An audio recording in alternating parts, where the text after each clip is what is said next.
Tess d'Orberville, partie 12, chapitre 46. Plusieurs jours s'étaient écoulés depuis son voyage inutile, et Tess était aux champs. Le vent sec d'hiver soufflait encore, mais un écran de claie couverte de chaume la protégeait contre la force de la rafale. Du côté abrité se trouvait une machine à couper les navets, dont la couleur toute neuve d'un bleu vif chantait au milieu des tons éteints du paysage. En face, dans un long monticule, un silo, les racines étaient conservées depuis le commencement de l'hiver. Tess, debout à l'extrémité découverte, enlevait avec une serpe les fibres et la terre de chaque racine et la jetait après cette opération dans la machine. Un homme tournait la manivelle et les navets de Suède sortaient, morcelés en tranches jaunes qui répandaient une odeur fraîche, tandis que les sons nasillards du vent accompagnaient le crissement sec des lames et les coups de la serpe que Tess tenait dans sa main gantée de cuir. Les vastes arpents nus et bruns, visibles là où les navets avaient été arrachés, commençaient à se sillonner de raies plus sombres qui s'élargissaient progressivement en rubans. Au bord de chacune de ces raies, on voyait s'avancer quelque chose où l'on ne distinguait que des jambes, montant et descendant sans hâte et sans repos. C'était une charrue, traînée par 2 chevaux et conduite par un homme, qui retournait le terrain libre pour les semis du printemps. Pendant de longues heures, rien n'allégea la terne monotonie des choses. Puis, bien loin, par-delà les attelages de labour, on vit une tache noire sortir de l'angle d'une clôture où se trouvait une trouée et se diriger vers les coupeurs de navets. Elle grossit rapidement, et bientôt on distingua un homme en noir qui arrivait de la direction de Flintcomb Ash. L'homme à la machine, n'ayant rien d'autre à faire de ses yeux, le regardait venir, mais Tess, qui était occupée, ne l'aperçut pas avant que son compagnon eût attiré son attention. Ce n'était pas son maître, le dur fermier Groby. C'était un homme en costume à demi ecclésiastique, celui qui autrefois avait été le risque-tout Alec d'Orberville. Il n'était plus dans le feu de la prédication, son enthousiasme était tombé et la présence du tourneur semblait l'embarrasser. Une expression de pâle détresse parut sur le visage de Tess. Elle tira sa capeline encore plus avant sur ses yeux. D'Orberville s'approcha, disant d'une voix tranquille : « Je voudrais vous parler, Tess. »« Vous n'avez pas tenu compte de ma dernière requête. Je vous avais prié de ne pas venir près de moi, fit-elle. »« Oui, mais c'est pour une bonne raison. »« Eh bien, dites-la. » Elle est plus sérieuse que vous ne pouvez le penser. Il jeta les yeux autour de lui pour voir si on l'écoutait. Ils étaient à quelque distance de l'homme et le mouvement de la machine suffisait à l'empêcher d'entendre la conversation. D'Orberville se plaça de façon à cacher Tess au regard de l'ouvrier à qui il tournait le dos. « Voici, dit-il avec une impétueuse componction. En pensant à votre âme et à la mienne, lors de notre dernière rencontre, j'ai négligé de m'enquérir de votre condition dans le monde. Vous étiez bien mise, et je n'y ai pas songé. Mais je vois maintenant que votre vie est dure, plus dure que vous ne le méritez. Peut-être est-ce en grande partie à cause de moi. » Elle ne répondit pas, et il l'observa d'un air inquisiteur, tandis que, la tête penchée, tout à fait cachée par sa coiffe, elle se remettait à nettoyer les navets. En continuant son travail, elle se sentait plus capable de lui dérober ses émotions. « Tess, ajouta-t-il avec un soupir qui ressemblait à un cri, votre malheur a été le pire de ceux auxquels j'ai jamais contribué. Je n'avais aucune idée de ce qui en était résulté avant que vous me l'ayez dit. Misérable que je fus de salir cette vie innocente. C'est moi qui dois porter toute la faute, toute la noirceur du péché, l'abominable iniquité. Vous, Vous qui, de plus, appartenez vraiment à cette race dont je ne suis qu'un faux et vil représentant, comme vous étiez jeune et ignorante de ce qui pouvait advenir.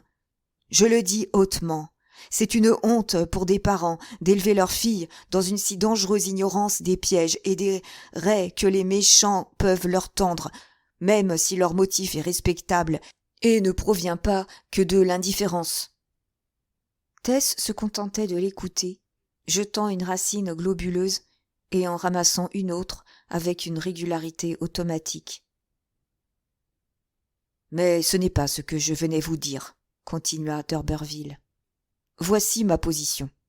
J'ai perdu ma mère depuis que vous avez été à Tentridge, et la propriété est à moi, mais j'ai l'intention de la vendre et de me consacrer aux missions d'Afrique, soit en me faisant ordonner diacre, soit en travaillant en dehors des ordres, peu importe. Or, voici ce que je viens vous demander. Voulez-vous me donner le moyen de faire mon devoir, d'accomplir la seule réparation qui soit en mon pouvoir pour le tort que je vous ai causé, c'est-à-dire, voulez-vous être ma femme et m'accompagner? J'ai déjà obtenu ceci pour épargner du temps. » Il tirait de sa poche un morceau de parchemin qu'il tournait d'un air de léger embarras. « Qu'est-ce » fit-elle. « Une licence de mariage. »« Oh non, monsieur, non !» dit-elle vivement, se reculant soudain. « Vous ne voulez pas ? Pourquoi donc ?» Et, en faisant cette question, un désappointement qui n'était pas entièrement celui du devoir contrarié passa sur le visage de D'Urberville. Il était évident que quelque chose de son ancienne passion s'était réveillé, que le devoir et le désir étaient d'accord.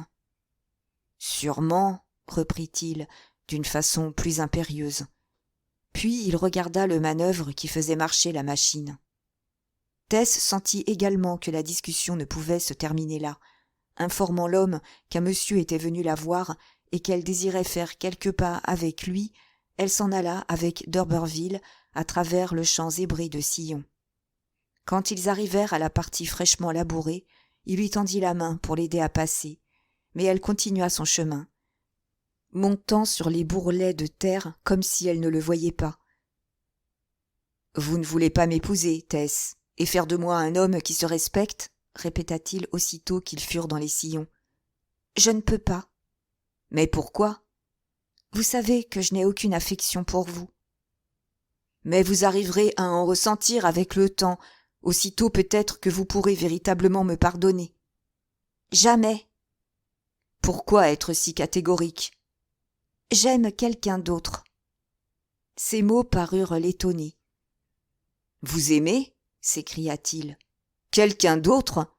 Mais le sens de ce qui est bien, de ce qui est convenable moralement, n'est donc pour vous d'aucun poids ? » ?»« Non, non, non, ne dites pas cela. »« En tout cas, alors, votre amour pour cet autre homme n'est peut-être qu'un sentiment passager que vous surmonterez ? » ?»« Non, non. »« Si, pourquoi pas ? » ?»« Je ne peux pas vous le dire. »« Vous le devez d'honneur. »« Eh bien, alors, je l'ai épousé. »« Oh !» s'écria-t-il, et il s'arrêta court et la regarda. « Je ne voulais pas le dire, je n'en avais pas l'intention, supplia-t-elle. C'est un secret ici, ou en tout cas ce n'est connu que très vaguement. Aussi, voulez-vous, je vous prie, voulez-vous ne pas me questionner ? Il faut vous souvenir que maintenant nous sommes des étrangers. »« Des étrangers, vraiment ? Des étrangers ?» Un instant, un éclair de l'ancienne ironie parut sur son visage, mais il la châtia résolument. « Cet homme est-il votre mari ? » demanda-t-il machinalement en désignant le travailleur qui tournait la manivelle. « Cet homme ? » fit-elle avec fierté. « Bien sûr que non. »« Qui, alors ? » ?»« Ne me demandez pas ce que je ne désire pas dire, » supplia-t-elle, et, dans son ardeur, son visage levé vers lui et ses yeux voilés de cils lui lancèrent une prière. D'Urberville fut troublé. « Mais je le demandais seulement pour vous, » répliqua-t-il avec chaleur. « Ange du ciel ! Dieu me pardonne cette expression. Je suis venu ici, je vous le jure, pour votre bien, je le pensais. Tess, ne me regardez pas ainsi. Je ne puis résister à vos regards. Certes, Il n'y a jamais eu Dieu pareil avant ou depuis le christianisme. Là, je ne veux pas perdre la tête. Je n'ose pas. J'avoue que votre vue a ranimé mon amour pour vous, que j'imaginais éteint avec tous les sentiments semblables. Mais je croyais que notre mariage pourrait être une sanctification pour nous deux. Le mari incroyant est sanctifié par la femme, et la femme incroyante est sanctifiée par le mari, me disais-je. Mais tous mes plans sont renversés, et je dois supporter ce désappointement. Il réfléchit, l'air chagrin, les yeux fixés sur le sol. Marié, marié. Eh bien, cela étant, ajouta-t-il tout à fait calme, déchirant en deux la licence avec lenteur et mettant les morceaux dans sa poche. Ceci rendu impossible, j'aimerais faire quelque chose pour vous et votre mari, quel qu'il soit. Il y a bien des questions que je suis tenté de poser, mais je ne veux naturellement pas aller contre vos désirs. Pourtant, si je connaissais votre mari, je pourrais plus aisément lui faire du bien ainsi qu'à vous. Est-il dans cette ferme ? Non, murmura-t-elle. Il est au loin. Au loin ? Loin de vous ? Quelle sorte de mari peut-il être ? Oh, ne dites pas de mal de lui. C'est à cause de vous. Il l'a découvert. Ah ? En est-il ainsi ? Cela est triste, Tess. Oui. Mais rester loin de vous et vous obliger à travailler.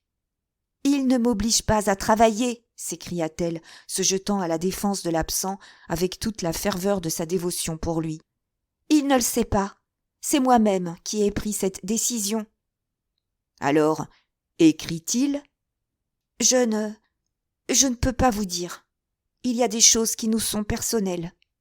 Naturellement, cela veut dire qu'il n'écrit pas. Vous êtes une femme abandonnée, ma pauvre Tess.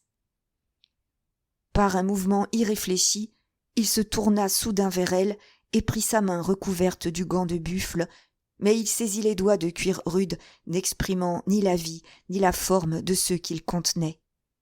« Vous ne devez pas, s'écria-t-elle avec crainte, retirant sa main du gant comme d'une poche et le lui laissant dans son étreinte.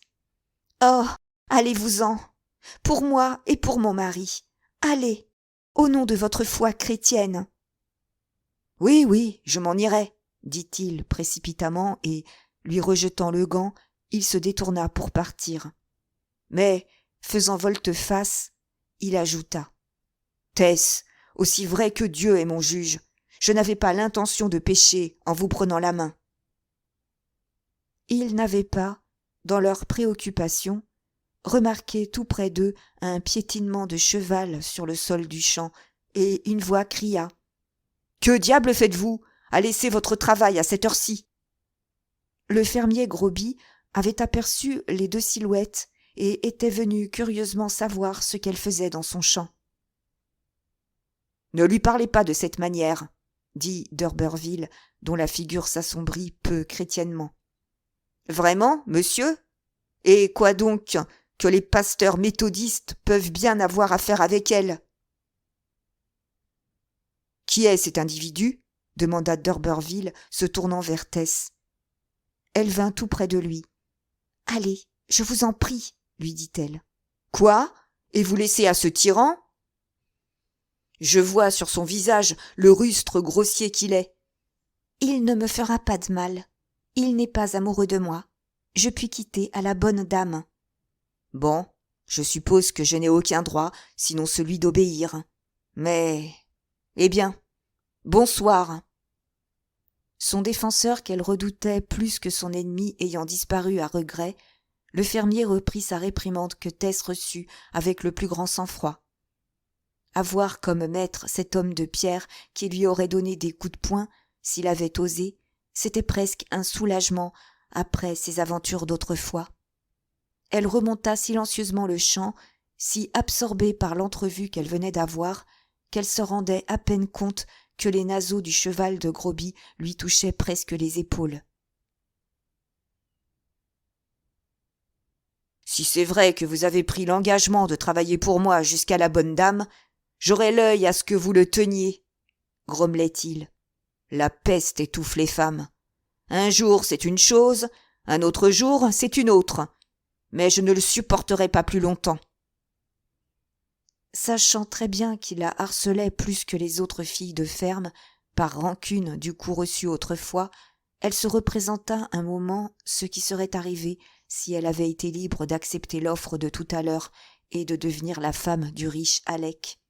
Elle aurait été délivrée, non seulement de son asservissement à ce maître tyrannique, mais à ce monde tout entier qui paraissait la mépriser.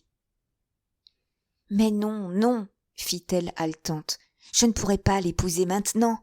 Il me déplaît trop. » Cette même nuit, elle commença pour Claire une lettre suppliante où elle lui cachait ses privations et l'assurait de son impérissable affection. Il était facile de lire entre les lignes que, derrière son grand amour, il y avait quelque crainte terrible, presque désespérée, quelque chose de secret qu'elle ne voulait pas dire. Mais, cette fois encore, elle ne termina pas sa confidence. Il avait offert à Is de partir avec lui, et peut-être qu'il ne tenait point à elle. Elle se demanda si ce message parviendrait jamais, et serra la lettre dans sa malle. Après cette rencontre, elle continua péniblement à s'acquitter de ses tâches journalières jusqu'à la foire de la Chandeleur, grand jour pour les campagnes, car on s'y louait de nouveau pour 12 mois à partir de la bonne dame prochaine, et tous ceux qui voulaient quitter leur place se rendaient à la petite ville où se tenait la foire. Presque tous les journaliers de la ferme de Flintcomb Ash projetaient d'en partir et, le matin de bonne heure, il se fit un exode général dans la direction de la ville, à 4 ou 5 lieues de là, par un pays montagneux. Tess avait aussi l'intention de quitter sa place. Cependant, elle n'alla pas avec les autres ce jour-là, dans le vague espoir que quelque chose surviendrait peut-être et rendrait inutile un engagement nouveau. C'était une journée de février, d'une douceur rare pour l'époque, et l'on aurait pu croire que l'hiver était terminé. Tess avait à peine fini de dîner quand la silhouette de D'Urberville obscurcit la fenêtre de la maisonnette où elle logeait et où elle était seule aujourd'hui. Elle se leva d'un bond, mais son visiteur avait frappé à la porte et elle ne pouvait convenablement se sauver. À la façon dont D'Urberville avait frappé, dont il s'était avancé jusqu'à la porte, il semblait n'être plus le même qu'à leur dernière rencontre. Il paraissait honteux de ce qu'il faisait. Elle eut la pensée de ne pas ouvrir, mais comme cela n'avait pas de raison d'être, elle se leva et tira le verrou, puis recula vivement de quelques pas. Il entra, la vit, et se laissa tomber sur une chaise avant de parler. « Tess, je n'ai pas pu m'en empêcher, » commença-t-il d'un ton désespéré, essuyant son visage enflammé que la surexcitation rendait encore plus rouge. « Je sentais qu'il fallait venir, au moins pour savoir comment vous alliez. Je vous assure que je n'avais pas pensé à vous avant de vous avoir vu ce dimanche. Maintenant, je ne puis me débarrasser de votre image, quoi que je tente. C'est triste qu'une honnête femme fasse du mal à un homme mauvais. Pourtant, c'est ainsi. Si seulement vous vouliez prier pour moi, Tess. » Son trouble contenu était presque digne de pitié, et pourtant Tess restait insensible. « Comment puis-je prier pour vous, dit-elle, quand il m'est interdit de croire que la grande puissance qui mène le monde veuille changer ses plans à cause de moi ? » ?»« Vraiment ? Vous pensez ainsi ? » ?»« Oui, j'ai été guérie de la présomption de croire autrement. »« Guérie ? Par qui ? » ?»« Par mon mari, s'il faut que je le dise. »« Ah, votre mari. Votre mari. Comme cela paraît étrange. Je me souviens que vous avez fait allusion à quelque chose de ce genre l'autre jour. Que croyez-vous réellement à ce sujet, Tess ? Demanda-t-il. Vous paraissez n'avoir pas de religion, peut-être à cause de moi. Mais si, j'en ai une, bien que je ne croie en rien de surnaturel. D'Urberville la regarda d'un air de doute. Alors, pensez-vous que j'ai complètement tort de suivre cette ligne de conduite ? En grande partie. Et pourtant j'en étais si sûre, fit-il avec un certain malaise. Je crois en l'esprit du sermon sur la montagne, et mon cher mari aussi. Mais je ne crois pas. Et ici, elle énuméra ses négations. Le fait est, dit sèchement D'Urberville, tout ce que votre cher mari croyait, vous l'acceptez. Et tout ce qu'il rejetait, vous le rejetez sans la moindre recherche ni le moindre raisonnement de votre part. C'est bien là les femmes. Votre esprit est asservi au sien. Oh, parce qu'il savait tout, fit-elle avec une triomphante simplicité de foi que Claire était bien loin de mériter. Oui, mais vous ne devriez pas accepter comme cela, en bloc, les opinions négatives d'une autre personne. Ce doit être un bel individu pour vous enseigner un pareil scepticisme. Il n'a jamais forcé mon jugement, il n'a jamais voulu discuter le sujet avec moi. Mais voilà ce que je me suis dit. Ce qu'il croyait, après avoir examiné à fond les doctrines, avait bien plus de raisons pour être vrai que ce que je pouvais croire, moi qui n'y avais pas du tout pensé. Que disait-il ? Il devait dire quelque chose.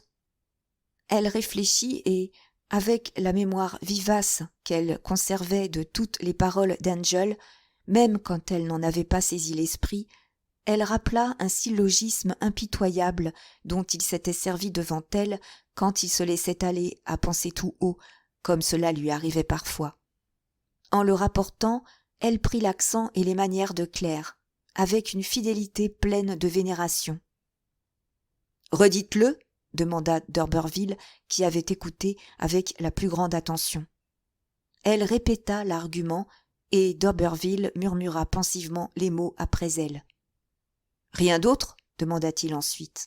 « Il m'a dit une fois quelque chose de ce genre. » Elle rapporta un autre raisonnement, dont le pareil se retrouverait sans doute en maint ouvrage de la lignée qui va du dictionnaire philosophique aux essais de Huxley. « Ah, comment vous rappelez-vous tout cela ?» Je voulais croire ce qu'il croyait, bien qu'il ne le désirât pas, et je me suis arrangée à force de câlinerie à lui faire dire quelques-unes de ses pensées.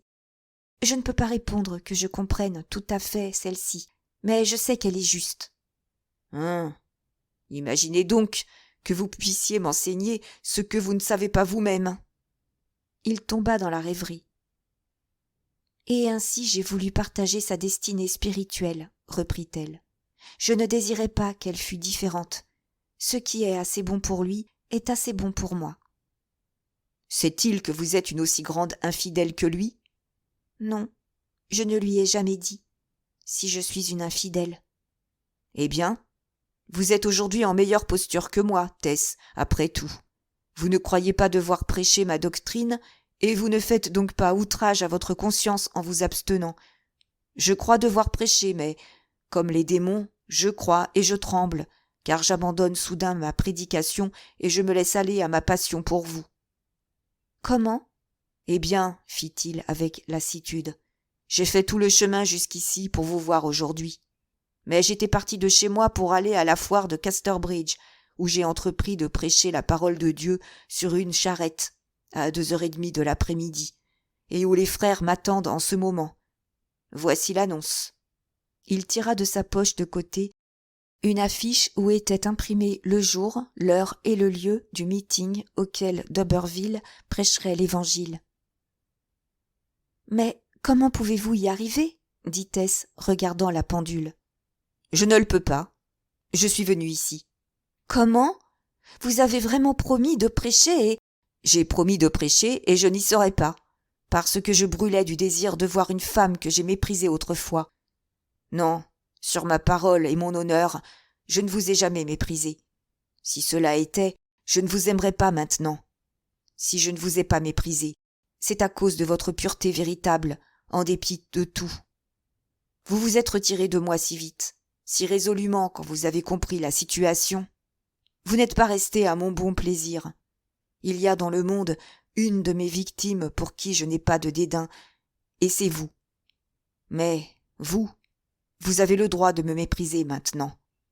Je croyais adorer sur la montagne, et je découvre que je sers encore dans les bocages. Ha ha. Oh, Alec d'Urberville, qu'est-ce que cela signifie ? Qu'ai-je fait ? Ce que vous avez fait, dit-il d'un ton de morne ironie qui s'adressait à lui-même. Rien avec intention, mais vous avez été la cause innocente de ma rechute, comme ils appellent cela. Je me le demande. Suis-je en vérité l'un de ces serviteurs de la corruption qui, après être sorti des souillures du monde, s'y replonge de nouveau et y succombe, et dont la fin est pire que le commencement? Il lui mit la main sur l'épaule. Tess, Tess, j'étais sur le chemin du salut social, au moins, avant de vous avoir revue, dit-il, en la secouant fiévreusement comme une enfant.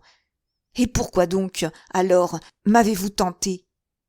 J'étais aussi ferme que peut l'être un homme avant d'avoir revu ses yeux et cette bouche. Certainement, il n'y eut jamais depuis Ève de bouche aussi affolante. Il baissa la voix, et ses yeux noirs lancèrent un éclair de malice enflammée. Tess, tentatrice, chère sorcière damnée de Babylone, je n'ai pu vous résister dès que je vous ai retrouvée. Je ne pouvais empêcher que vous me revoyiez, fit Tess avec un mouvement de recul. Je le sais, je répète que je ne vous blâme pas, mais le fait demeure. L'autre jour, vous voyant si maltraité à la ferme, j'étais presque fou à la pensée que je n'avais pas le droit légal de vous protéger, que je ne pouvais pas l'avoir, tandis que celui qui le possède semble vous négliger totalement. « Ne dites rien contre lui. Il est absent, s'écria-t-elle, surexcitée. Traitez-le honorablement. Il ne vous a jamais fait injure. Oh, quittez sa femme avant que se répande un scandale qui nuise à sa réputation. Oui, je vais le faire, dit-il, comme un homme s'éveillant d'un rêve affreux. J'ai rompu l'engagement que j'avais pris de prêcher à ces pauvres ivrognes de pêcheurs à la foire. C'est la première fois que je commets une chose si monstrueuse. Il y a 1 mois, j'aurais été rempli d'horreur à cette possibilité. Je vais partir, me cacher. Et... Ah, le puis-je? Priez. Puis, soudain, une étreinte, Tess, une seule, rien qu'au nom de la vieille amitié. Oh, arrêtez! Je suis sans défense, Alec. L'honneur d'un honnête homme est sous ma garde. Pensez, vous devriez avoir honte. Oh oui, oui, mon Dieu! Il se mordit les lèvres, mortifié de sa faiblesse. Tout espoir lui manquait en ce moment, l'amour et la religion. Ses anciennes passions, mortes depuis sa conversion, semblaient revivre et s'agiter confusément et reparaissaient sur son visage. Il s'en alla sans savoir où, ayant à peine conscience de ses actes. Les paroles que Tess lui avait répétées d'après Angel Clare lui avaient fait une profonde impression. Il y pensait encore après l'avoir quittée. Il marchait silencieux. La raison n'avait eu aucune part dans sa conversion, et les gouttes de logique que Tess avait laissées tomber sur son enthousiasme débordant le glaçaient et le figeaient peu à peu. Il se répétait les phrases cristallisées qu'elle lui avait transmises, et il songeait. Cet habile homme ne se doutait guère, en lui disant ces choses, qu'il me préparait peut-être la route pour revenir à elle. Chapitre 47. On est en train de battre la dernière meule de blé à la ferme de Flincombe H. L'aube de cette matinée de mars est singulièrement inexpressive et rien n'indique où se trouve l'Orient. Dans le crépuscule se dresse le sommet en trapèze de la meule que tous les mauvais temps d'hiver ont lavé et blanchi. À l'arrivée d'Ishuette et de Tess, seul un bruissement annonçait que d'autres les avaient précédés. Puis, le jour grandissant, on vit les silhouettes de 2 hommes sur la meule, activement occupés à en enlever le chaume avant de commencer à jeter les gerbes à terre. Pendant ce temps, Is, Tess et les autres femmes, dans leurs blouses bises, restaient là à attendre et à grelotter. Le fermier Groby avait exigé qu'elles fussent prêtes à cette heure matinale pour terminer la besogne, si c'était possible, avant la fin du jour. Au-dessous de la toiture de la meule, et à peine visible encore, se trouvait le rouge tyran que les femmes étaient venues servir. Une charpente de bois munie de roues et de courroies.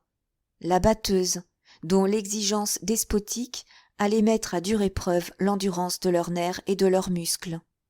À peu de distance, on apercevait une autre forme indistincte, toute noire, d'où partait un sifflement continu indiquant une force en réserve. la longue cheminée qui se dressait près d'un frêne et la chaleur qui rayonnait de cet endroit suffisaient à faire deviner la machine à vapeur. Dans quelques instants, le primum mobile de ce petit univers.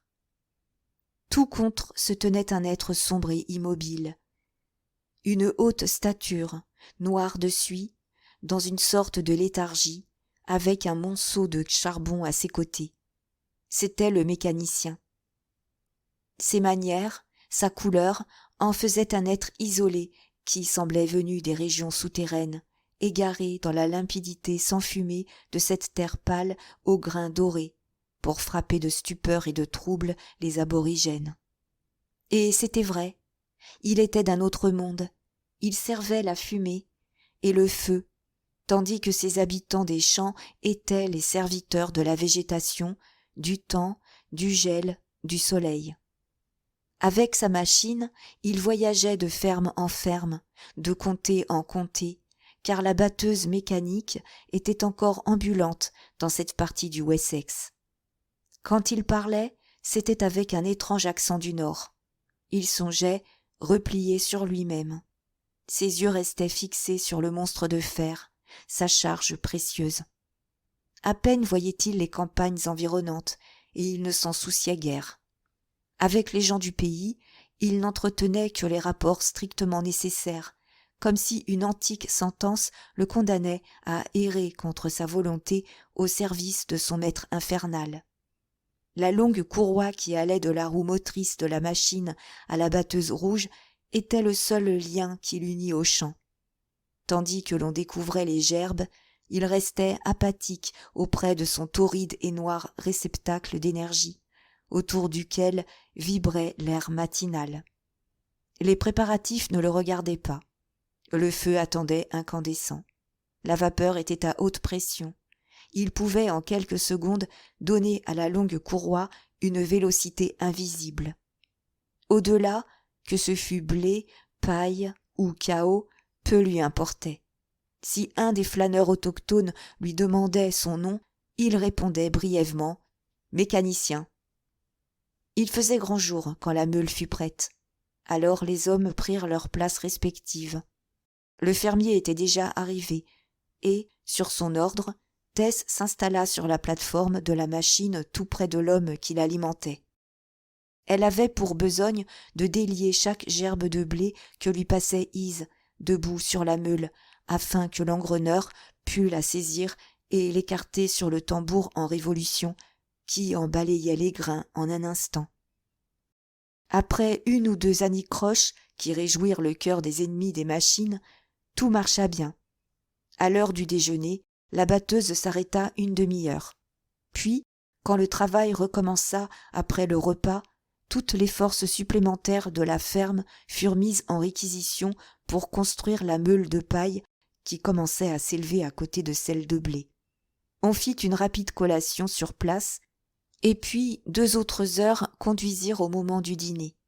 Les roues inexorables tournoyaient toujours, et le bourdonnement pénétrant de la batteuse faisait frémir jusqu'à la moelle ceux qui étaient près de sa cage métallique en rotation.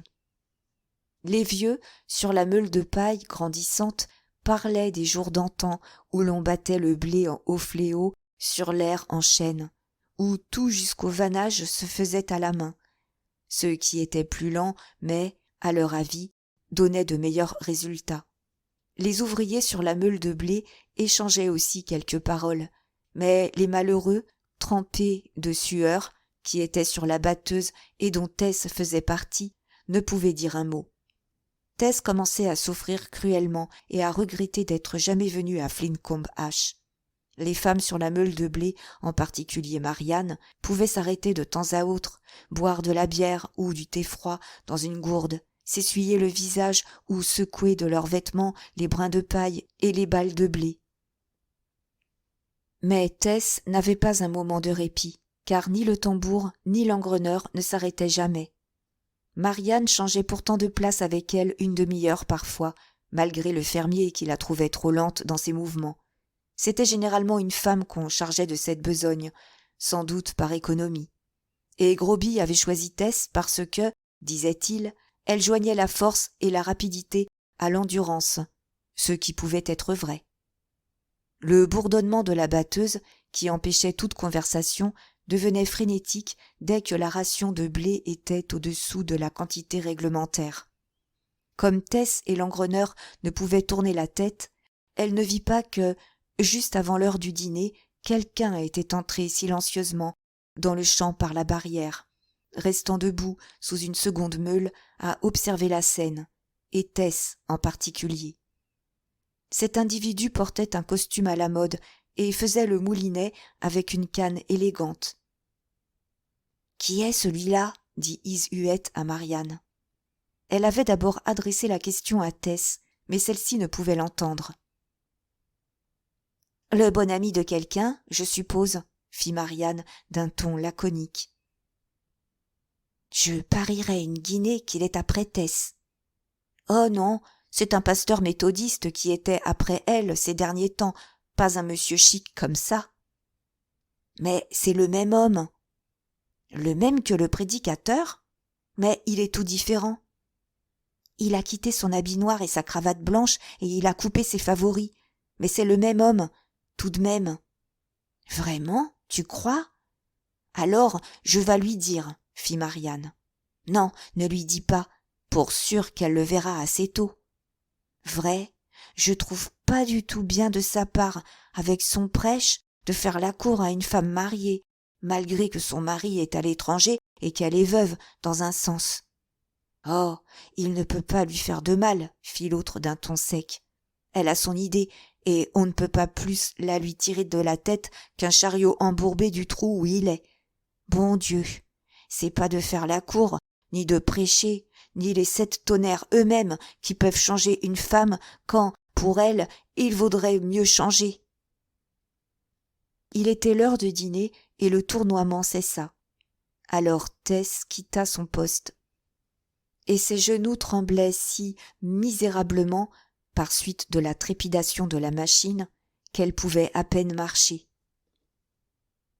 « Tu devrais avaler 1 litre comme moi, » fit Marianne. « Tu serais pas si blanche. Seigneur Dieu, tu as l'air esquintée. » Il vint à l'esprit de la brave Marianne que, Tess étant si lasse, la présence de son visiteur aurait peut-être le mauvais effet de lui enlever l'appétit, et Marianne pensait à la persuader de descendre par une échelle de l'autre côté de la meule, quand le monsieur s'avança et leva la tête. Tess fit un petit « Oh !» Puis, un moment après, elle dit vivement « Je mangerai mon dîner ici, tout simplement sur la meule. » Parfois, les autres faisaient ainsi, mais, comme ce jour-là le vent était assez âpre, Marianne et ses compagnons descendirent s'asseoir sous la meule de paille. Le nouveau venu était en effet Alec d'Urberville, bien changé d'aspect et de costume.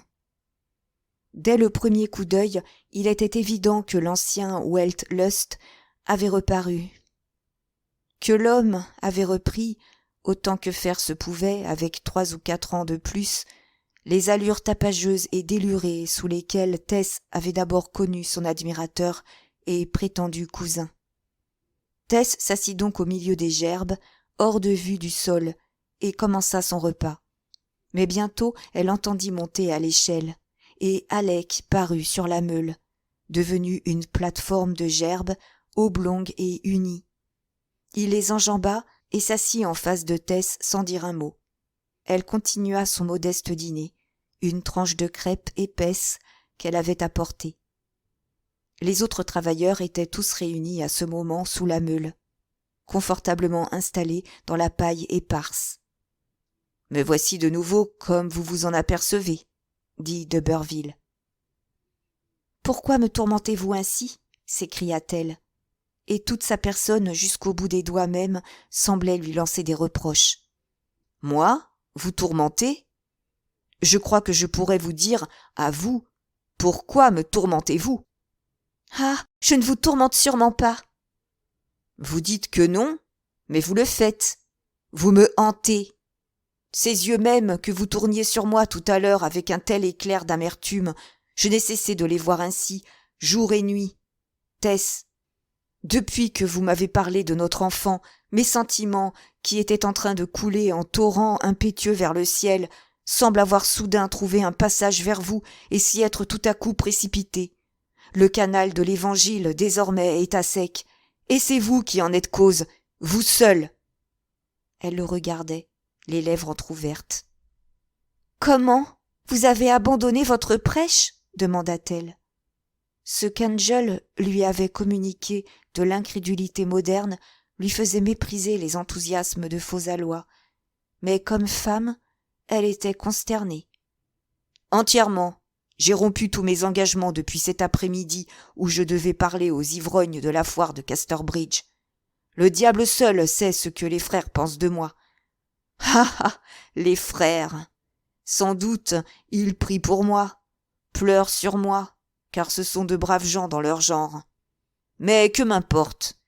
Comment pouvais-je continuer ces choses-là quand j'avais perdu la foi ? C'eût été de l'hypocrisie de la plus basse espèce. Quelle belle vengeance vous avez remportée. Je vous ai trouvée innocente et je vous ai trompée. 4 ans après, vous me trouvez chrétien enthousiaste et vous agissez pour ma perdition. Mais Tess, petite cousine, comme je vous appelais, ce n'est qu'une façon de parler, et il ne faut pas prendre un air si affreusement peiné. Naturellement, vous n'avez rien fait que conserver votre joli visage et votre charmante tournure. Je vous ai vu sur la meule avant que vous me voyiez. Cette espèce de blouse collante l'a fait valoir, et cette coiffe à elle. Vous autres, filles des champs, ne devriez jamais porter ces coiffes-là si vous voulez échapper au danger. » Il la considéra quelques instants en silence et reprit avec un rire bref et cynique. « Je crois que, si l'apôtre célibataire dont je me pensais l'envoyer avait été tenté par une aussi jolie figure, il aurait abandonné la partie pour l'amour d'elle, comme moi. » Tess s'efforça de raisonner avec lui, mais, en cette conjoncture, toute facilité d'élocution l'abandonna et, sans en tenir compte, Alec ajouta : « Eh bien, ce paradis que vous procurez vaut peut-être autant qu'un autre après tout. Mais, pour parler sérieusement, Tess. » D'Urberville se leva pour se rapprocher d'elle et s'étendit sur le côté au milieu des gerbes, en s'appuyant sur le coude. « Depuis la dernière fois que je vous ai vu, j'ai réfléchi à ce que, d'après vous, il disait, lui. Je suis arrivé à la conclusion que ces vieilles propositions usées semblent passablement manquer de sens commun. Je ne m'explique pas comment j'ai pu être enflammé à ce point par l'enthousiasme du pauvre pasteur Clare et me mettre si follement à l'œuvre en le dépassant lui-même. Quant à faire ce que vous m'avez dit l'autre jour, d'après votre merveilleux mari, dont vous ne m'avez jamais révélé le nom, et avoir ce qu'ils appellent un système d'éthique sans aucun dogme, cela ne me va pas du tout. » « Quoi ? Vous pouvez, du moins, avoir la religion de la bonté aimante et de la pureté, si vous ne pouvez avoir, comment dites-vous, le dogme ? » ?»« Oh, non, je suis d'une autre espèce. S'il n'y a personne pour me dire « Faites ceci, et vous vous en trouverez bien quand vous serez mort, faites cela, et vous vous en trouverez mal », je ne peux pas m'y mettre. Que diable ! Je ne vais pas me sentir responsable de mes actes et de mes passions s'il n'y a personne à qui je doive en répondre, et si j'étais vous, ma chère, je n'y songerais pas non plus. » Elle essaya de discuter et de lui dire qu'il avait confondu dans sa lourde cervelle 2 choses, théologie et morale, tout à fait distinctes dans les premiers âges de l'humanité. Mais, par suite des lacunes de la conversation d'Angel, de son propre manque d'instruction et de sa nature faite pour sentir plutôt que raisonner, elle ne put aller jusqu'au bout. « Eh, qu'importe, reprit-il. Me voici, mon amour, comme dans l'ancien temps. »« Non, jamais comme alors. C'est différent, dit-elle suppliante, et je n'ai jamais eu d'affection pour vous. Oh, pourquoi n'avez-vous pas gardé votre foi, si pour l'avoir perdue, vous me parlez ainsi ? Parce que vous l'avez chassée de mon âme. Ainsi, que le mal en retombe sur votre charmante tête. Votre mari ne pensait guère que ses enseignements se retourneraient contre lui. Ah ah, je suis joliment content tout de même que vous ayez fait de moi un apostat. Tess, je me sens plus que jamais épris de vous, et aussi je vous plains. Malgré toute votre réserve, Je vois que vous êtes dans une triste situation, négligée par celui qui devrait vous chérir et prendre soin de vous. » Les morceaux qu'elle avalait lui restaient dans la gorge. Elle avait les lèvres sèches et se sentait près d'étouffer. La voix et le rire des travailleurs qui mangeaient et buvaient sous la meule lui arrivaient lointains comme s'ils étaient à 500 mètres de là. « C'est de la cruauté, » dit-elle. « Comment pouvez-vous m'imposer cette conversation si vous vous souciez seulement un petit peu de moi ?»« C'est vrai, fit-il avec un léger mouvement d'embarras. Je ne suis pas venu pour vous reprocher ma chute. Je suis venu, Tess, pour vous dire que je ne puis supporter que vous travailliez ainsi. Vous dites que vous avez un mari autre que moi. C'est possible, mais je ne l'ai jamais vu, et vous ne m'avez pas dit son nom, et, en somme, il me paraît plutôt un mythe. D'ailleurs, même s'il existe, je crois que je vous suis plus proche que lui. En tout cas, j'essaie de vous aider à sortir de peine, et lui ne le fait pas. Dieu le bénisse, cet invisible personnage. Les paroles de l'austère prophète Osée, que j'avais coutume de lire, me reviennent à la mémoire. Ne les connaissez-vous pas, Tess ? Et elle poursuivra son amant, mais elle ne le rejoindra pas, et elle le cherchera, mais elle ne le trouvera pas. Alors, dira-t-elle, je retournerai auprès de mon premier mari, car alors j'étais mieux que maintenant. Tess, ma voiture attend au bas de la colline et... Ma chérie, à moi, pas à lui. Vous savez le reste. » Pendant qu'il parlait, le visage de Tess s'était coloré d'un feu sombre, mais elle ne répondit pas. « Vous avez été cause de ma rechute, » poursuivit-il, étendant le bras vers sa taille. « Vous devriez être prête à la partager et quitter pour toujours cette mule que vous appelez votre mari. » Un des gants de cuir qu'elle avait enlevés pour manger la crêpe était sur ses genoux. Sans que rien fît prévoir ce brusque mouvement, elle prit avec fureur le gant par le gantelet et le lui lança en plein visage. Lourd et épais comme celui d'un guerrier, il frappa d'Urberville droit sur la bouche. L'imagination aurait pu voir dans ce geste l'instinctif ressouvenir d'un acte familier à ses ancêtres vêtus d'armure. Alec bondit sur ses pieds avec rage. Un suintement écarlate paraissait là où le coup l'avait touché. Un instant après, le sang gouttait de sa bouche sur la paille. Mais il sut vite se contenir, tira avec calme son mouchoir de sa poche et en épongea ses lèvres saignantes. Elle aussi s'était brusquement levée, mais elle se laissa retomber. « Maintenant, punissez-moi !» fit-elle, levant les yeux avec le défi du désespoir qui se lit dans le regard du passereau capturé avant qu'on lui torde le cou. « Battez-moi, broyez-moi. Ne vous inquiétez pas de ces gens sous la meule. Je n'appellerai pas. Une fois victime, toujours victime. C'est la loi. » « Oh non, Tess, » fit-il avec douceur. « Je puis vous excuser d'avoir agi ainsi.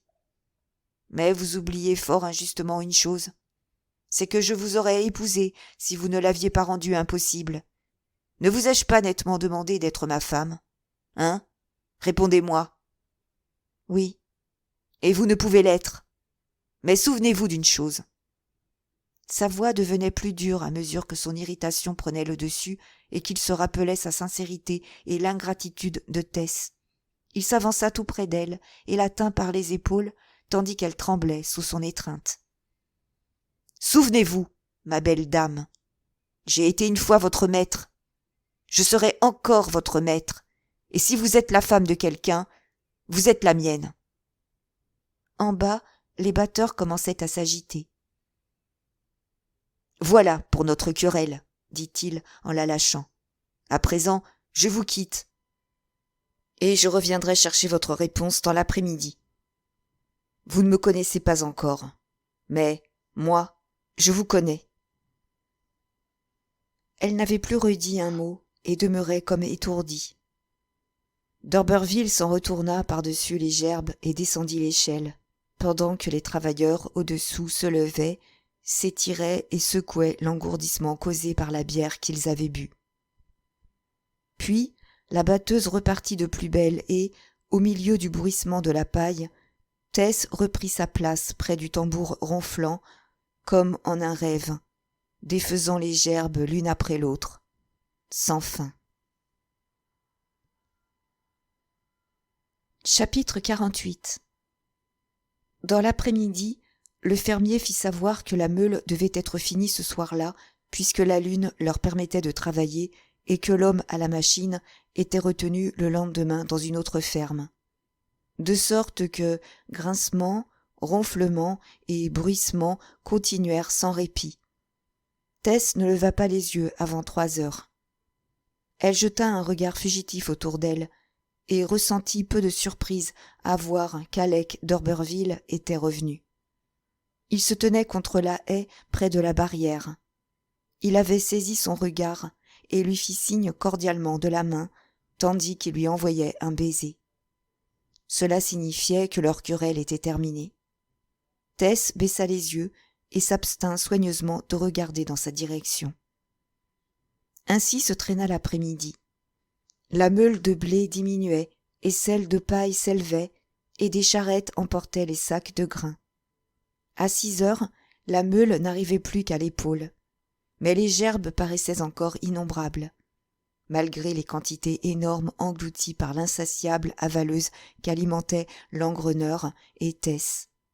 Et l'amas de paille qui, le matin, n'existait pas, semblait les excréments de ce monstre glouton, écarlate et bruyant. À l'Occident, une lumière irritée, tout ce que le tempétueux mois de mars pouvait s'offrir en fait de coucher de soleil, avait fait irruption dans le ciel après le temps couvert de la journée et se répandait sur les figures fatiguées et gluantes des batteurs, les colorant d'une teinte cuivrée, ainsi que les vêtements des femmes qui claquaient sous le vent et se collaient à elles comme des flammes. Un halètement douloureux courait sur toute la meule. L'homme qui chargeait la batteuse était là, et Tess pouvait voir sa nuque rouge, incrustée de crasse et de balles.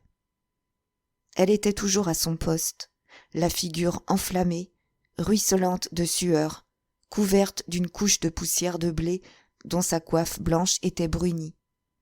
Elle était la seule femme qui fût sur la machine, et la meule, s'abaissant toujours, la séparait de Marianne et Dise et empêchait celle-ci de la remplacer de temps à autre comme elle l'avait fait jusque-là. Secouée tout entière par la trépidation, elle se trouvait dans un état de léthargie rêveuse où ses bras travaillaient sans qu'elle en eût conscience. Elle savait à peine où elle était et n'entendit pas Is Huette lui crier d'en bas que ses cheveux se défaisaient. Peu à peu, les plus frais des travailleurs commençaient à devenir livides et leurs yeux se cernaient. Toutes les fois que Tess levait la tête, elle apercevait le gros tas de paille grandissant. Dessus, les hommes en manches de chemise, sur le ciel gris du nord et, en face, le long et rouge élévateur sur lequel montait un perpétuel torrent de paille battue, rivière jaune se précipitant pour se déverser sur le haut de la meule. Elle savait qu'Alec était toujours là et qu'il l'observait, bien qu'elle ne pût le voir. Il avait une excuse pour rester, car lorsque la meule se réduisait à quelques gerbes, on faisait la chasse aux rats et les gens venaient parfois des environs pour y prendre part. Sportsmen de tout genre, messieurs avec des terriers et des pipes facétieuses, voyous avec des bâtons et des pierres. Il fallait encore 1 heure de travail pour atteindre la couche de rats vivants à la base de la meule et, à mesure que la lueur du soir s'éteignait, la lune au pâle visage de cette saison montait à l'horizon opposé. Dans les dernières heures, Marianne s'était sentie inquiète de Tess dont elle ne pouvait s'approcher assez pour lui parler. Les autres femmes se soutenaient en buvant de la bière, mais Tess s'y refusait, par terreur instinctive des effets dont elle avait jadis été témoin à la maison. Elle travaillait toujours.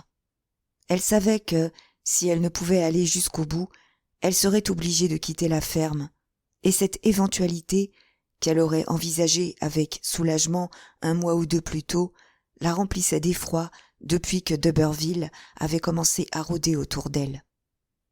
La meule de gerbes avait maintenant si bien diminué que les gens qui étaient à terre pouvait causer avec les travailleurs qui étaient dessus. À la surprise de Tess, le fermier Groby monta près d'elle sur la machine lui dire que, si elle désirait rejoindre son amie, il ne tenait pas à la garder plus longtemps et enverrait quelqu'un la remplacer. L'amie était d'Urberville, elle le savait, et elle savait aussi que cette concession avait été accordée à sa prière. Elle secoua la tête et continua sa besogne. Enfin arriva le moment de la chasse aux rats. À mesure que la meule s'était affaissée, les rats, qui étaient cachés dans le blé, s'étaient glissés plus bas et ils avaient fini par se trouver tous rassemblés sur le sol. Privés de leur dernier refuge, ils coururent de tous côtés sur le terrain découvert. Un cri strident de Marianne, à moitié ivre, apprit à ses compagnons qu'un des rats avait envahi sa personne. C'était une terreur contre laquelle les autres femmes prenaient des précautions variées, retroussant leurs jupes et grimpant où elles pouvaient. Le rat fut enfin délogé et, parmi l'aboiement des chiens, les clameurs masculines, les cris perçants des femmes, les jurons, les trépignements et une confusion de pandémonium, Tess défit sa dernière gerbe. Le tambour se ralentit, le bourdonnement cessa et elle descendit de la machine. Son amant, qui n'avait fait qu'assister à la chasse, fut promptement à ses côtés. « Quoi ? Après tout ce qui s'est passé, et après mon soufflet insultant ?» murmura-t-elle. Elle était si épuisée qu'elle n'avait pas la force de parler plus haut. « Je serais vraiment bien sot de m'offenser de ce que vous pouvez dire ou faire, » répondit-il de la voix séductrice du temps de Trentridge. « Comme ces petits membres sont tremblants. Vous êtes faible comme un veau qu'on vient de saigner, vous le savez. Et pourtant vous n'aviez pas besoin de travailler depuis mon arrivée. Comment avez-vous pu être aussi obstiné ? En tout cas, j'ai dit au fermier qu'il n'avait pas le droit d'employer les femmes à la batteuse mécanique. Ce n'est pas de l'ouvrage pour elles, et cela ne se fait plus dans toutes les meilleures fermes, comme il le sait fort bien. Je vais vous accompagner jusque chez vous. »« Oh, oui, » répondit-elle, tout exténuée. « Accompagnez-moi si vous voulez. Je me rappelle que vous êtes venu m'épouser avant de connaître ma situation. Peut-être êtes-vous un peu meilleur, et avez-vous un peu plus de bonté que je ne l'ai cru. Tout ce que vous faites par bonté, j'en suis reconnaissante. Tout ce que vous faites autrement me met en colère. Quelquefois, je ne comprends pas vos intentions. Si je ne puis légitimer nos anciennes relations, du moins je puis vous assister. Et je veux le faire avec beaucoup plus de considération pour vos sentiments que je n'en ai autrefois montré. Ma manie religieuse, ou ce qu'on voudra la nommer, est finie, mais je conserve quelque bonté naturelle, je l'espère. Et maintenant, Tess, par tout ce qu'il y a de tendre et de fort entre l'homme et la femme, fiez-vous à moi. J'ai assez, et plus qu'assez pour vous tirer d'inquiétude, vous, vos parents et vos sœurs. Je peux leur donner l'aisance à tous, si vous voulez seulement me montrer un peu de confiance. « Les avez-vous vus dernièrement ?» fit-elle avec vivacité. « Oui, ils ne savaient pas où vous étiez. C'est seulement par hasard que je vous ai trouvé ici. » Les froids rayons de lune tombaient obliquement à travers la haie du jardin sur la figure creusée de Tess, qui s'arrêta près de la chaumière où elle habitait. D'Urberville s'arrêta, lui aussi. « Ne me parlez pas de mes petits frères et sœurs. Ne m'enlevez pas toute énergie, dit-elle. Si vous voulez les secourir, Dieu sait qu'ils en ont besoin. Faites-le sans me le dire. Mais non, non, non, cria-t-elle. Je ne veux rien accepter de vous, ni pour eux, ni pour moi. Il ne l'accompagna pas plus loin, car elle vivait avec une famille, et tout était public dans la maison. Aussitôt qu'elle fut entrée, qu'elle se fut lavée dans le baquet et qu'elle eut partagé le souper de ses hôtes, elle tomba dans la rêverie et, se retirant à la table contre le mur, à la lueur de sa petite lampe, elle écrivit dans un accès de passion. « Mon mari bien-aimé, laissez-moi vous appeler ainsi, il le faut. même si cela vous met en colère de penser à une femme aussi indigne que moi. Il faut que je crie vers vous dans ma peine. Je n'ai personne autre. Je suis tellement exposée à la tentation, Angel. J'ai peur de dire ce que c'est, et je n'aime pas vous en parler. Mais vous ne pouvez pas imaginer comme je me retiens à vous. Ne pouvez-vous pas revenir vers moi, maintenant, tout de suite, avant que quelque chose de terrible arrive? Oh, je sais bien que vous ne le pouvez pas parce que vous êtes si loin. Je crois que je mourrai si vous ne revenez pas bientôt ou si vous ne me dites pas d'aller près de vous. La punition que vous m'avez mesurée est bien méritée. Je sais cela. Bien méritée. Et vous avez raison. Vous êtes juste d'être en colère contre moi. Mais, Angel, je vous en prie, je vous en supplie, ne soyez pas juste, seulement un peu indulgent pour moi, même si je ne le mérite pas, et revenez près de moi. Si vous veniez, je serais capable de mourir dans vos bras. J'en serais bien contente si vous m'aviez pardonné. Angel, je vis entièrement pour vous. Je vous aime trop pour vous blâmer d'être parti, et je sais qu'il fallait trouver une ferme. Ne pensez pas que je dirai un mot de pique ou d'amertume. Seulement, revenez près de moi. Je suis si abandonnée sans vous, mon chéri. Oh, si abandonnée. Cela m'est égal d'avoir à travailler.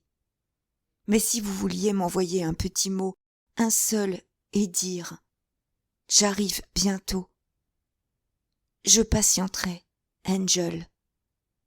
Oh, si joyeusement.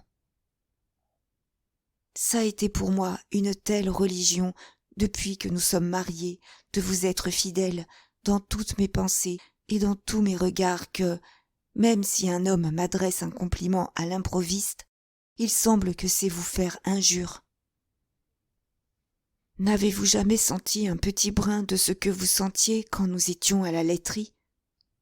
Si c'est oui, comment pouvez-vous rester éloigné de moi?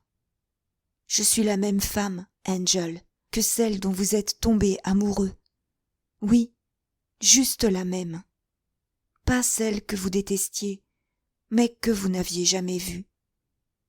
Le passé, qu'a-t-il été pour moi aussitôt que je vous ai rencontré? Une chose morte, absolument. Je suis devenue une autre femme, toute remplie de vie nouvelle venant de vous. Comment pouvais-je être l'ancienne? Pourquoi ne le voyez-vous pas?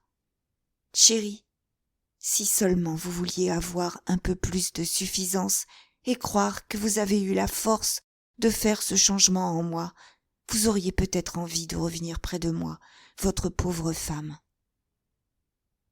Comme j'étais sotte dans mon bonheur, quand je pensais être sûre que vous m'aimeriez toujours. J'aurais dû savoir que ce n'était pas fait pour mon pauvre moi. Mais le cœur me fait mal, non seulement pour autrefois, mais pour maintenant. Pensez comme cela me fait mal de ne plus vous voir jamais. Jamais. Ah, si seulement je pouvais faire souffrir votre cher cœur une petite minute chaque jour, comme le mien souffre tous les jours et tout le long du jour. Cela vous amènerait peut-être à montrer quelque pitié à votre pauvre esselé. Les gens disent encore que je suis assez jolie, Angel. Belle est leur expression, puisque je veux être sincère. Peut-être que je suis ce qu'ils disent, mais je fais peu de cas de ma bonne mine. Je suis seulement contente de la voir parce qu'elle vous appartient, mon cher bien-aimé, et qu'il y a peut-être au moins une chose de moi digne de vous. Je le sentais à tel point que, quand j'ai eu de l'ennui à cause d'elle, je me suis entouré la figure d'un bandage aussi longtemps qu'on a voulu y croire. Oh, Angel, je vous dis tout cela non par vanité, vous le savez, bien sûr, mais seulement pour que vous reveniez près de moi.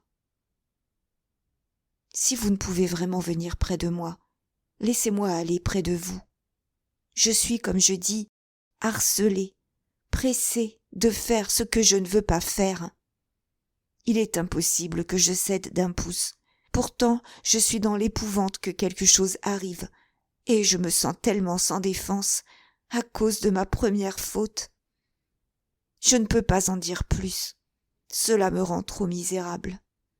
Mais si je finis par tomber dans quelque terrible piège, mon dernier état sera pire que le premier.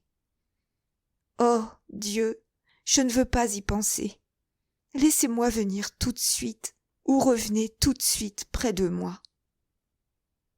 Je serai satisfaite, oui, heureuse de vivre avec vous comme votre servante, si je ne puis vivre comme votre femme.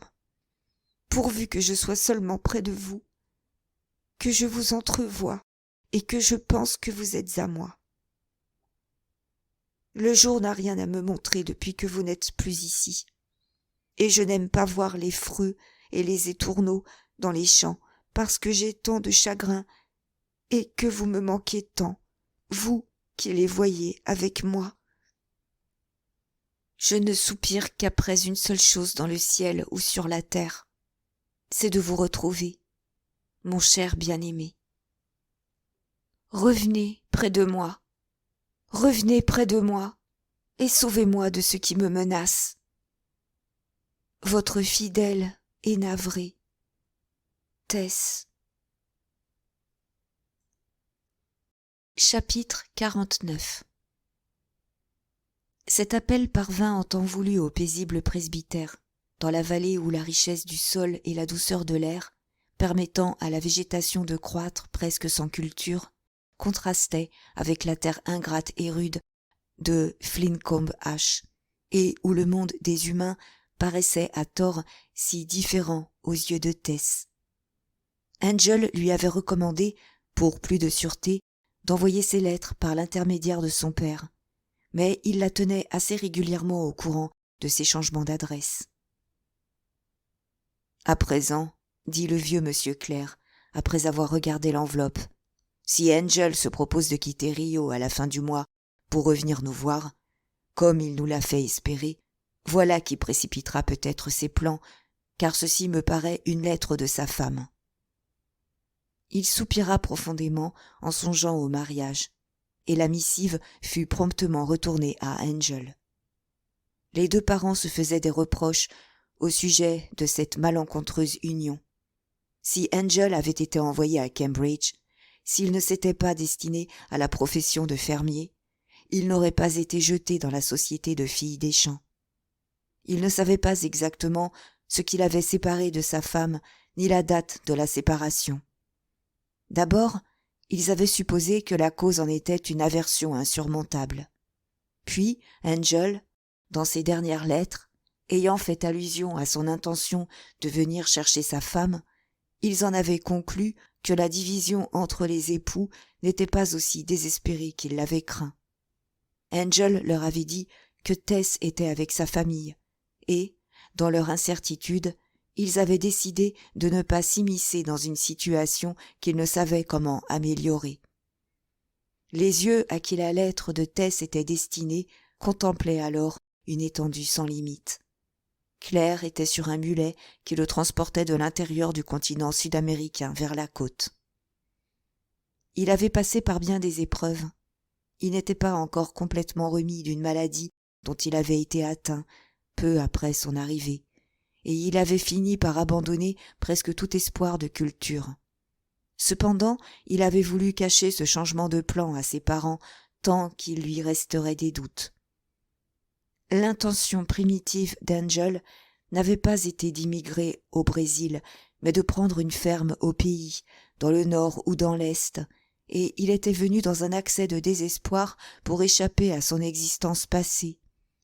Maintenant, il avait moralement vieilli d'une 12aine d'années. Il estimait la vie moins pour sa beauté que pour sa tragédie. Il y avait longtemps qu'il n'admettait plus les anciens systèmes de mysticisme. À présent, il se refusait à admettre les anciennes valeurs morales. Il trouvait qu'elles avaient besoin d'être remises au point. Qu'est-ce qu'un homme honnête ? Surtout, qu'est-ce qu'une femme honnête? La beauté ou la laideur d'un caractère n'est pas seulement dans les actions accomplies, mais dans les aspirations et les désirs. La véritable histoire d'un être n'est point dans ce qu'il a fait, mais dans ce qu'il a voulu faire. Que fallait-il donc penser de Tess? Il commençait à se sentir oppressé par le remords de son jugement précipité. Il ne pouvait plus dire qu'il rejetterait sa femme pour toujours, et ne pas le dire, c'était l'accepter tacitement dès aujourd'hui.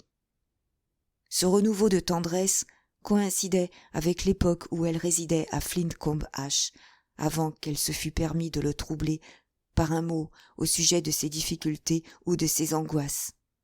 Il ne savait pas pourquoi elle ne lui donnait point signe de vie, mais, dans sa perplexité, il s'abstint de lui faire des questions. Il ne comprenait point ce que signifiait son silence docile, et pourtant, combien ce silence était éloquent. Il voulait dire qu'elle se soumettait scrupuleusement aux ordres donnés et oubliés par son mari, que, malgré sa naturelle intrépidité, elle ne revendiquait aucun droit, qu'elle reconnaissait l'entière justice de son jugement et, muette, courbait la tête devant lui. Dans ce voyage fait à dos de mulet à l'intérieur du pays, un autre homme chevauchait à côté de Claire. Ce compagnon était anglais, lui aussi, et avait les mêmes projets, bien qu'il vînt d'une autre partie de l'île. Tous deux étaient dans un état d'abattement moral où ils parlèrent intimement de leurs affaires domestiques. La confiance engendre la confiance et, avec la curieuse tendance qu'ont les hommes, surtout en pays lointain, à mettre un étranger au courant de détails de leur vie que, pour rien au monde, ils ne voudraient livrer à des amis, Angel raconta à son compagnon le triste épisode de son mariage. L'étranger était plus grand voyageur qu'Angel. Pour son esprit cosmopolite, ses infractions à la règle sociale, qui paraissaient énormes à un esprit bourgeois, n'étaient que les irrégularités de vallées et de montagnes sur l'écorce terrestre. Il jugea la chose d'un point de vue tout différent.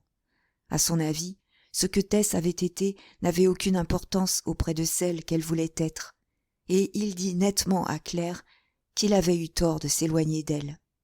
Le jour suivant, une pluie d'orage les transperça. Terrassé par la fièvre, il mourut à la fin de la semaine.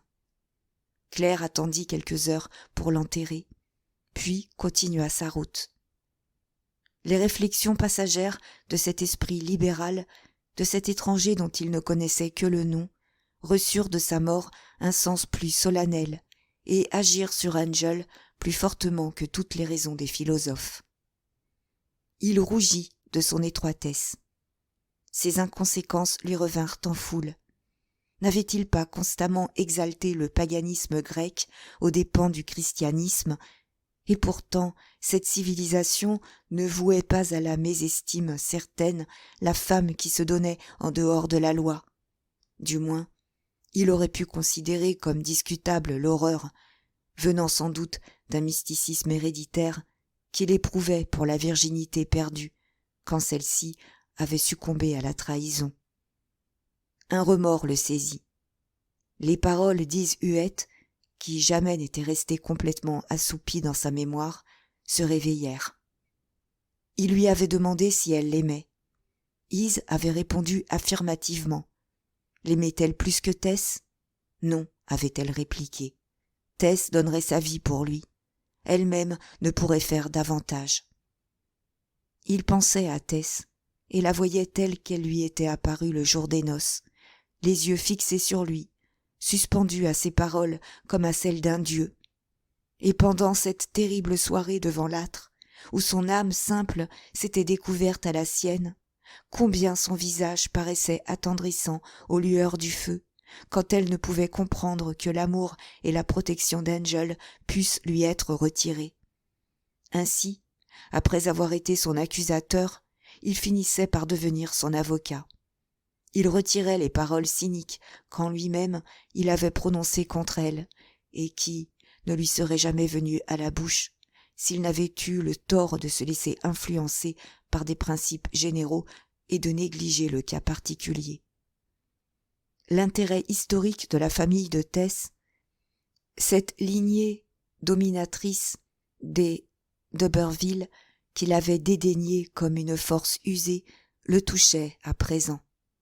Pourquoi n'avait-il pas fait la différence entre la valeur politique et la valeur poétique de ces choses? Maintenant, en se rappelant le visage de Tess, il s'imaginait y voir un éclair de dignité qui avait dû parer ses bisaïeuls, et cette vision faisait passer dans ses veines le frisson qu'il avait autrefois ressenti et qui laissait une sensation de défaillance. En dépit de son passé, ce qui restait encore chez une femme telle que Tess surpassait la fraîcheur des autres femmes. Ainsi parlait l'amour renaissant, préparant la voie à l'appel tendre et désespéré de Tess que M. Clair envoyait à son fils. Mais, à cause de la distance où il se trouvait à l'intérieur des terres, un long intervalle devait s'écouler avant qu'il le reçût.